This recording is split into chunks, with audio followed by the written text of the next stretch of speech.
Daily Bible word தமிழுக்கு அன்புடன் வரவேற்கிறோம். இன்று மார்ச் 20, 2025. இப்பொழுது இலாசர் ஆறுதல் பெறுகிறார். நீயோ மிகுந்த வேதனைப்படுகிறாய்.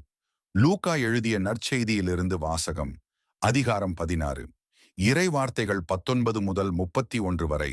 அக்காலத்தில் இயேசு பரிசேயரை நோக்கி கூறியது: செல்வர் ஒருவர் இருந்தார்.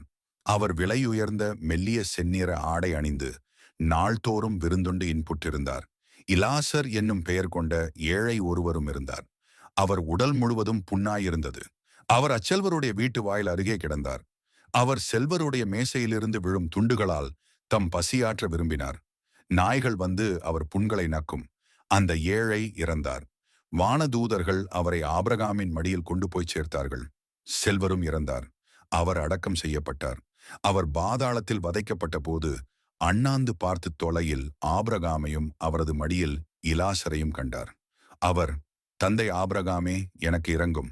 இலாசர் தமது விரல் நுனியை தண்ணீரில் நனைத்து எனது நாவை குளிரச் செய்ய அவரை அனுப்பும். ஏனெனில் இந்த தீப்பிழம்பில் நான் மிகுந்த வேதனைப்படுகிறேன் என்று உரக்கக் கூறினார். அதற்கு ஆபிரகாம், மகனே, நீ உன் வாழ்நாளில் நலன்களையே பெற்றாய். அதே வேளையில் இலாசர் இன்னல்களையே அடைந்தார். அதை நினைத்துக்கொள். இப்பொழுது அவர் இங்கே ஆறுதல் பெறுகிறார். நீயோ மிகுந்த வேதனைப்படுகிறாய். அன்றியும் எங்களுக்கும் உங்களுக்கும் இடையே பெரும் பிளவு ஒன்று உள்ளது.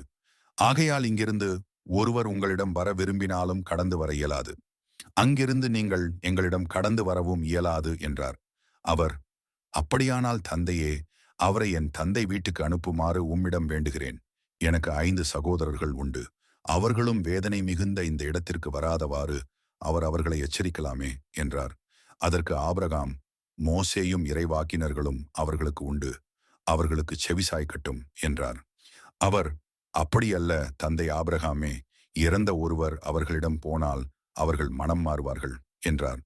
ஆபிரகாம், அவர்கள் மோசேக்கும் இறைவாக்கினருக்கும் செவிசாய்க்காவிட்டால் இறந்த ஒருவர் உயிர்த்தெழுந்து அவர்களிடம் போனாலும் நம்ப மாட்டார்கள் என்றார். இது ஆண்டவரின் அருள்வாக்கு.